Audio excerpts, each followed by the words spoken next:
the biggest thing in this industry really is currency of relationships. How many deals get saved? How much business gets passed between one another? Women need women.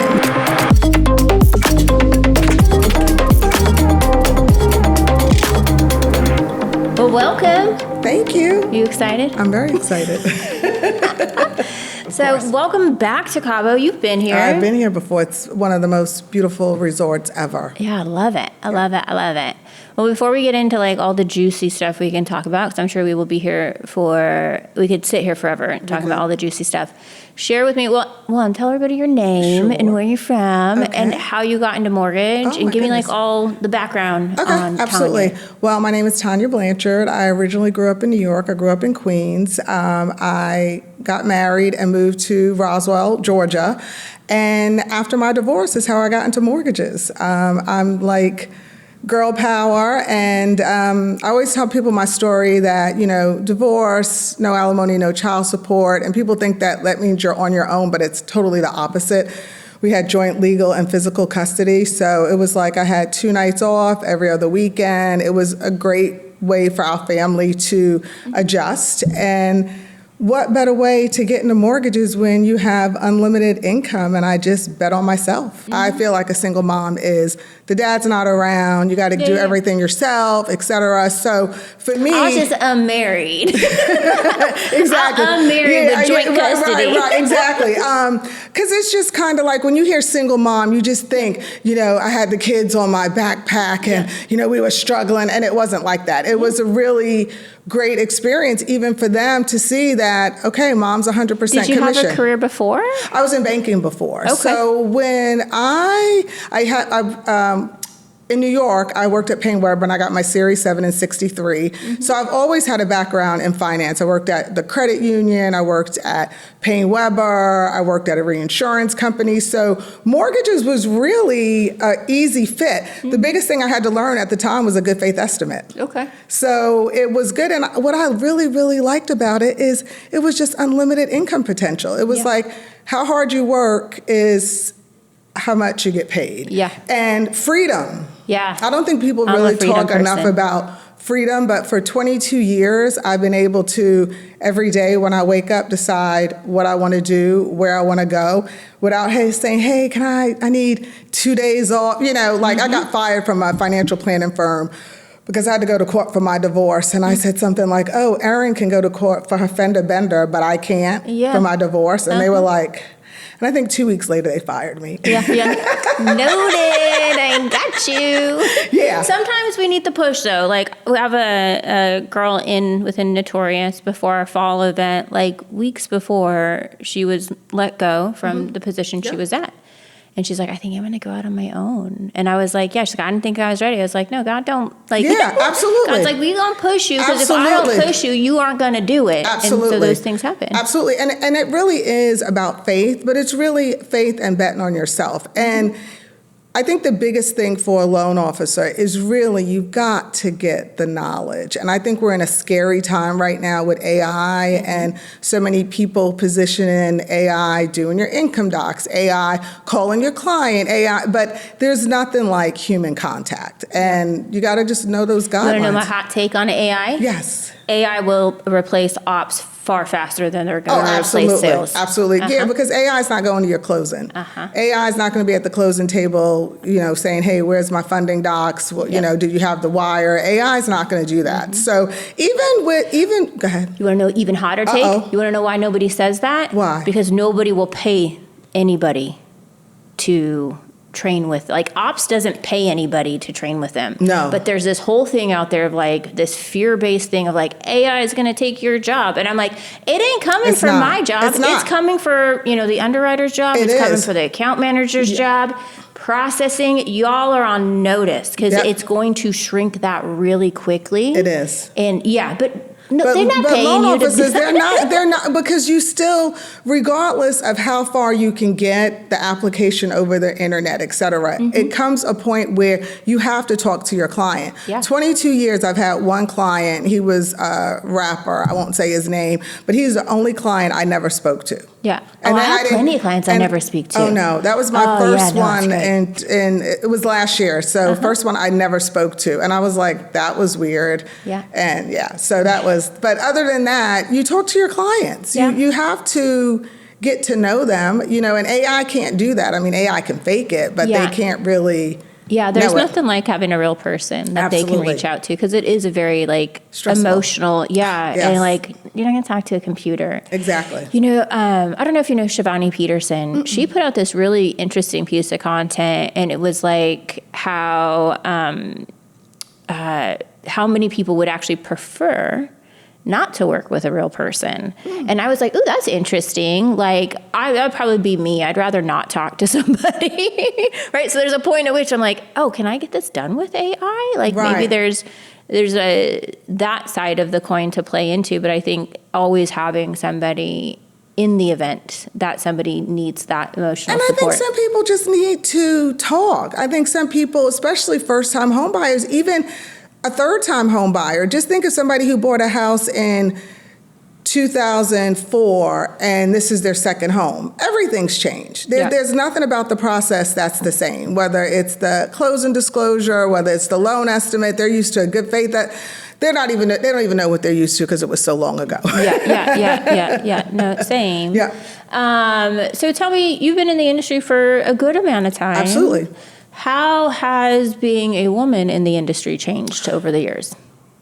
I think we've gotten notorious. I think that we have more people speaking up about women not being on the platforms, or, maybe if there's a conference, you could be a breakout speaker, but you can't be on the main stage, right? Yeah. And I feel like I've just always, over the years, I just take mental notes. I don't say it out loud. I'm like, well, that wasn't very nice what they said. I mean, I'll speak up for myself, Yep. but in this industry too, you don't want to burn bridges, right? So you just have to say, well, that wasn't nice. And you really get to know people's character. Oh, and 100%. that's what, because people do a lot of lip service until it's time to put your money where your mouth is. So I think it's changed. It's definitely evolved. I think social media has really, really helped a lot of women because you get more exposure opposed to, it was just kind of like the old school way, going to meetings and realtor events and financial planner events, et cetera, where now I think we just have so many more women. Literally, LinkedIn, I'm not going to say her name, not that it matters. I think it's Emily Campbell, literally just last week said she was at a conference and it wasn't one woman on the stage.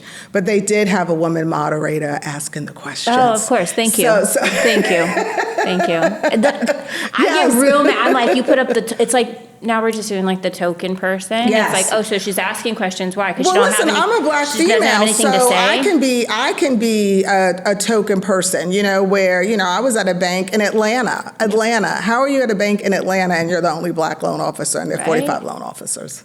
Yeah. There's something, I think they had more than that. So I think in this industry, you just have to know your worth and keep your eye on your prize. And most of the time, our prize is our family, providing for them, vacations, and the quality of life. You have to keep your eye on the prize. But I think a way of me reaching back is starting Madison Chase Academy, because I felt like that was the biggest thing that was missing. There was only really one player in the game for education. And even now, when I get new students, I'm shocked by companies that have just spent $100,000 on this training program, but they don't tell them how to structure a loan. They don't tell them that you need to immediately lock a loan. In today's market, why are you floating? Yeah. Why are you floating? Yeah, that's why I don't like to do those kinds of loans. I'm I like, know. I just lost so much money not locking loans. Oh my gosh, Jeez I've lost a Louise. lot of money not locking. Yeah. Even recently, I would probably say 3 weeks ago, I didn't lock a loan. And I'm like, what is wrong?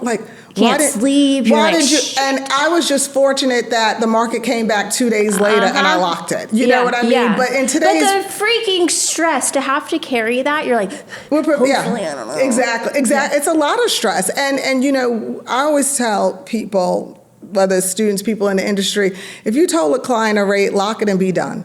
Because here's the bottom line. If the market gets better, you could always renegotiate. If the market gets worse, nobody cares. You're protected. Yeah. Well, let's talk about, so you're a loan originator, then you decided to go into education, create an educational company. What was like your big motivating factor in that? I hired a gentleman. He was young. He was like my son's age. He was like 23 at the time. And I listened to him take an application over the phone. And it scared me. Okay. You're like, okay, we're missing something here. It scared me. And I just know that in our industry, we really don't have there was nowhere for somebody to go that is new or they're not making six figures. Like it's called 6 months to six figures, right? And so what I did was two Saturdays, 8-hour Saturdays, like coffee, a Red Bull, a salad downstairs, and I took it from the time the phone rings to the end.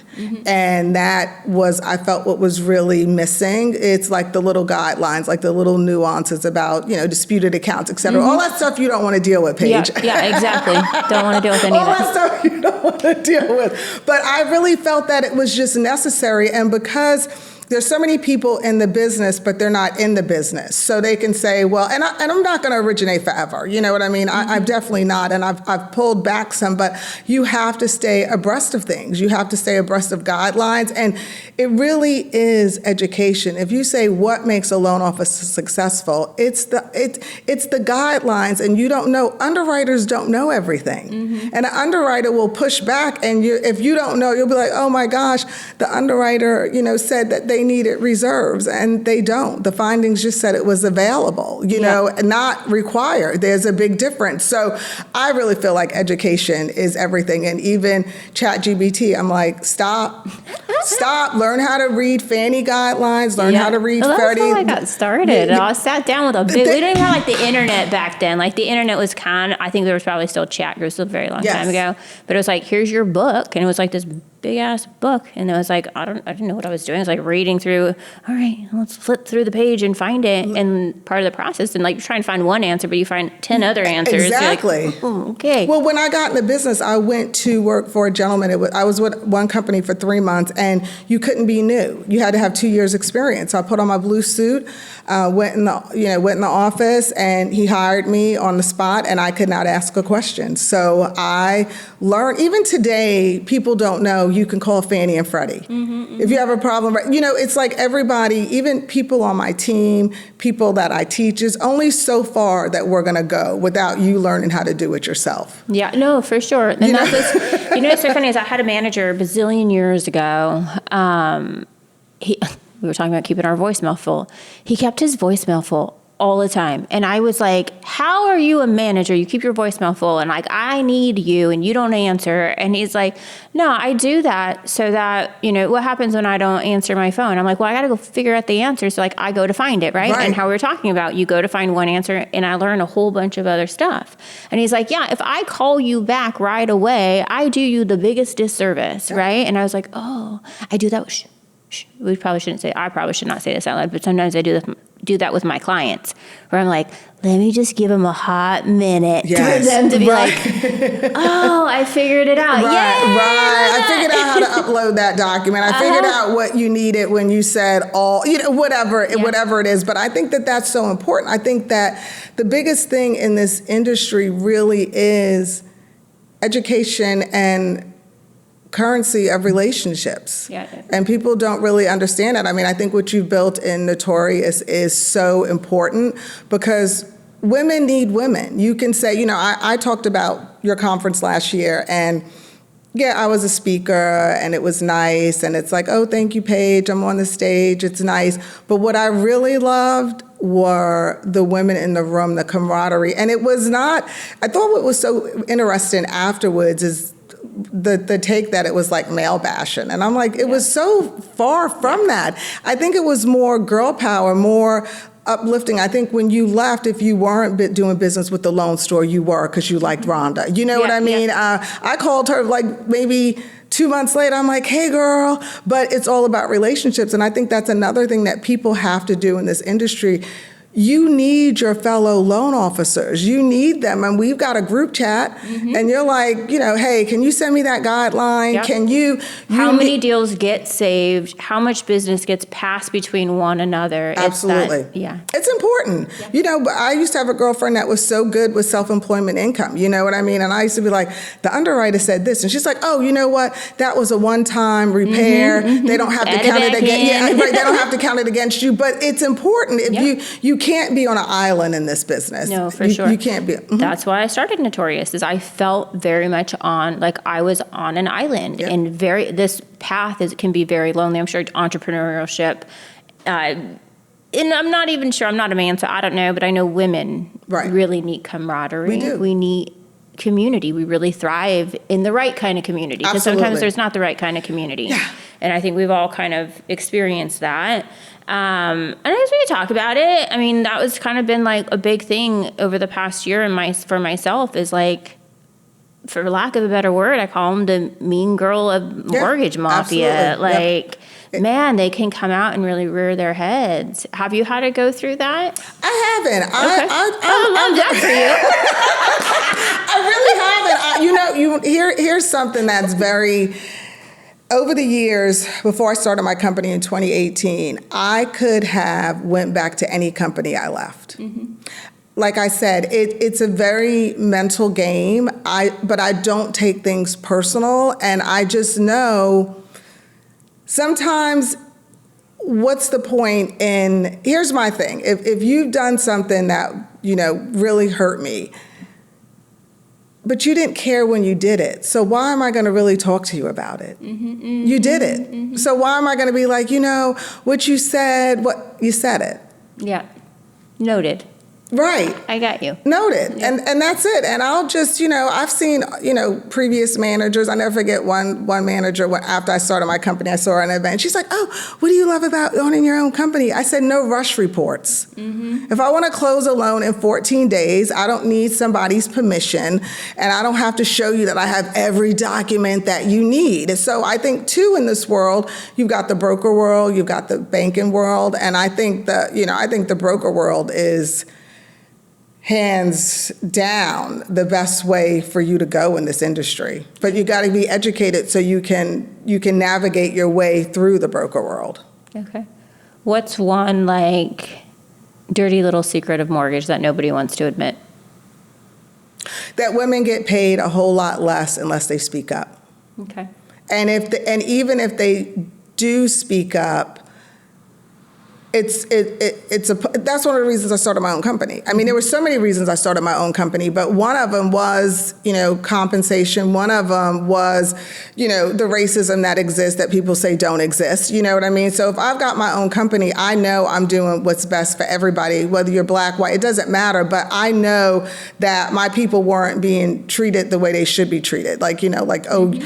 I'm doing you a favor, giving you a mortgage. You're not doing me a favor. I'm making you money. You know what I mean? I had that experience with a mortgage company, and I left. I left after about 2 months. I left. I went from the bank to the broker world, and I just said, I can't do this. I said, these rates are too high, and they tried to throw subdivisions at me. And I think at that point I'd been in the business 12 years, and I'm like, I'm not kissing babies and shaking hands on Saturdays. And I just said no. I said I'm not going to do it. And they wanted their $15,000 sign-on bonus back. They wanted all this back, and I said, well, that's fine, but I just want to know why your rates are different from the north side of town and the south side of town. And guess what? They never called me again. They're like, you can take our money. Go ahead and take it.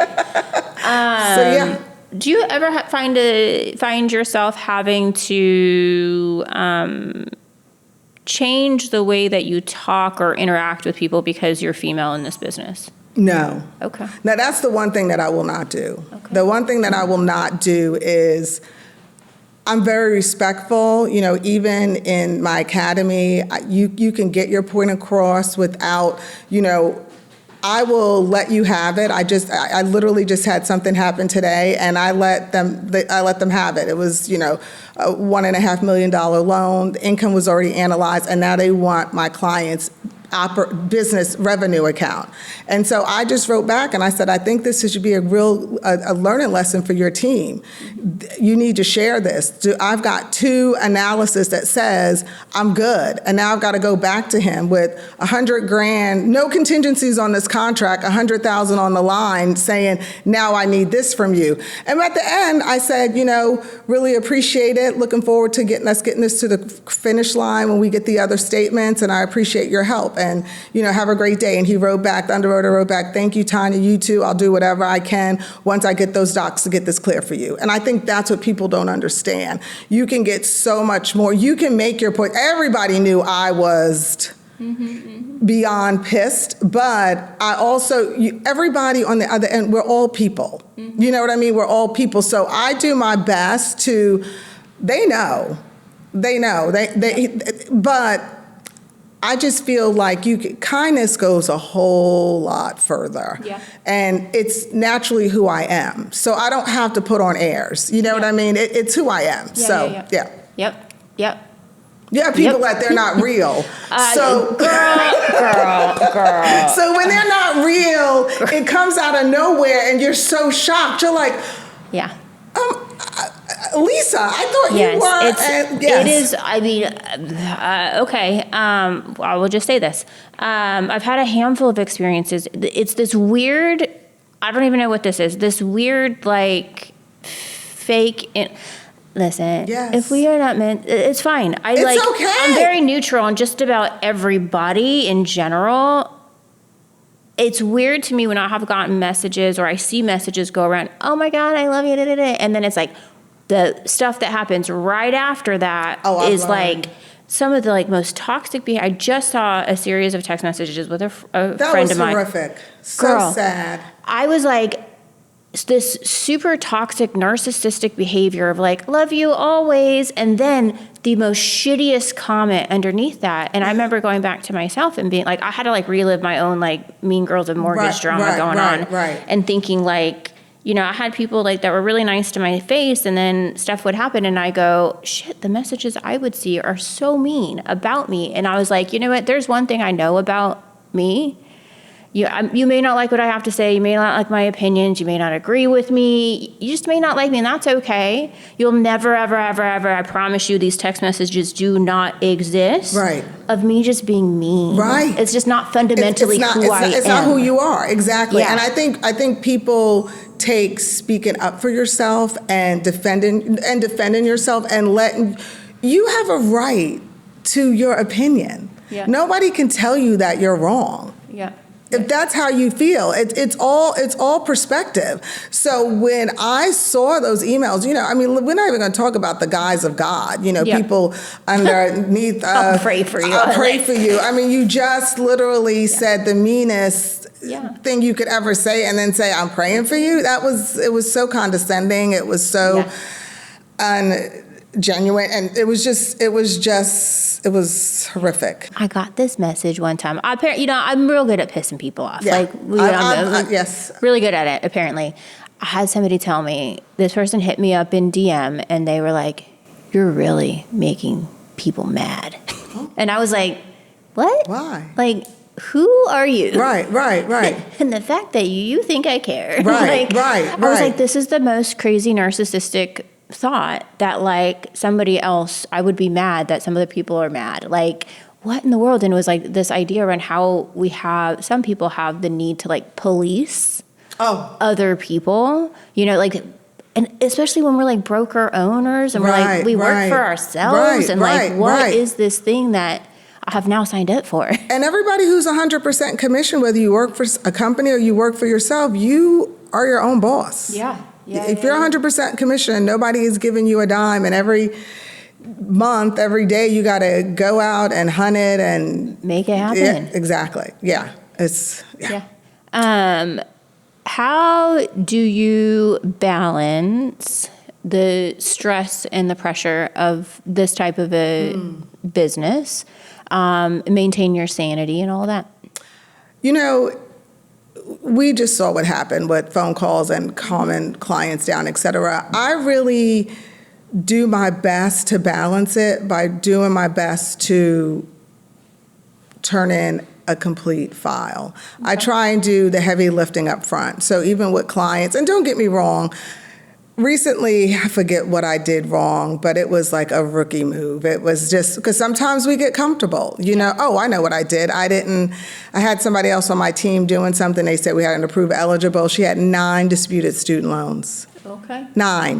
Yeah. And so I think the biggest way you can manage your stress is really doing the heavy lifting with the client at the beginning. I think with your type of projects and loans, some stuff you're not going to know until you get into it. The appraisal everything might be going good till you get the appraisal, or you know, everything is going good till they can't give you a CPA letter. You know what I mean? It's certain things that we can't control, but I think one thing that loan officers, regardless of whether you're on the non-QM side, the regular side, whatever, it is your fault when something doesn't close. And that means even if it's your processor that did it. Ultimate responsibility is on the loan officer. So when people say, you know, it's not my fault, I didn't do it. Or even the one, I didn't know. And it's like, I got you. You are also now responsible for the things that you know, the things that you don't know. Yep. And there's this even part that gets real hard to take responsibility. It's the things that you don't know that you don't know. Absolutely. And it's like so big. And I think that that's the biggest thing in this industry. And that's why I just push education, because there's so many things that you don't know until you don't know. And most of the time when you don't know, people on my team think I'm so smart. I'm like, hey guys, every answer that I can answer it's like that, I screwed up enough, right? I got myself into enough pickles where I was like, oh shit. Like, right. I don't know. Recently, I told a girl she didn't like the MI and she wanted to transfer to another lender. I said, don't touch that appraisal. I said, do not touch that appraisal till it's in. Let that other company review the appraisal, because if there's one revision, the appraiser's not going to do it. Then you're done. Right? You get one shot at that. How did I know that, Paige? Right? Because you did it 100%. That's like when I tell people, I'm like, listen, I have screwed up. This is the reason why I know all this stuff is because I have screwed up enough and gotten myself up a creek without a paddle. Yep. 1 2 minutes. Like, just that's how you figure this out. It is true, but I think but I think we just have to take responsibility. And I think you do, I do, but so many people want to say, you know, it was my processor, it wasn't my fault. Yeah, but let's just be real. The loan officer makes the most money in the transaction. Whoever makes the most money has the most responsibility. Absolutely. Yeah. And it took me, I probably was like maybe in the business, I got in it in 04, so nobody was denied in 04, 05, you know, like but I learned early on, I'm like, oh, I've got to deliver the bad news, even if it's not my fault, even if it's something that you did, even if you didn't disclose that short sale, you know, I'm still the one that has to say, I'm so sorry, you can't close on your house. And I mean, I think that that's really the hardest part of your job. And that's why I really stress doing everything up front, because you don't want your client to lose inspection, appraisal, and earnest money. You know what I mean? You don't. I haven't had, actually, I'll backtrack on that. Mm-hmm. I have not had a client lose their earnest money. I had one. Mm-hmm. One. You want to know why? Why? She didn't have an agent. Unrepresented. There you go. And I was like, never. Like, unfair fight, lost her deposit. And I was like, because she didn't have anybody negotiating on her behalf. And it was like, now we know everybody needs an agent. Absolutely. I need an agent, and you need your contingency dates. I mean, it's I don't care what you say. I feel like it's the loan officer's responsibility, the financial contingency, and making that call and say it needs to be extended. Yeah. And just like I don't say you don't, even my client with his $100,000 no contingency, that's not from me. Let me ask you one last question. Aww. If you were to give, you know, Tanya a decade ago, 2 decades ago? Yeah, 2 decades ago, right? Yeah. 2 decades ago, a piece of advice for being female in this industry, what would you tell her? You know, it's going to be, believe it or not, it's going to be always keep your own database and stay in touch with your clients. Okay. Was there anything really surprising that you found out in that you like maybe had like a different idea of what this was going to be like, and then you found out something shocking? I think the biggest thing about it is that you can make a lot of money. I think that that's probably one of the biggest things that I learned really, really fast. And you are in control of your destiny. And if you don't have loans or you don't have a pipeline, you have the power to change that. Yeah. And unlike working in corporate America, you can work 72 hours that week, your check's still going to be the same. In our industry, I'm not condoning. I don't want you to work 72 hours. I want you to learn. That's not where I'm coming from. That's not what I'm saying. That's not what I'm saying. But the effort you get in is what you put. You know, what you put in is what you're going to get out. And I think that that's it. And I think relationships. I think that relationships that I've had over the years with account executives, title insurance companies, MI, all of that is so important. It's more than just your client. You've got to realize there's so many people in this industry. Just think of your partners, you know, your sponsors. Yep.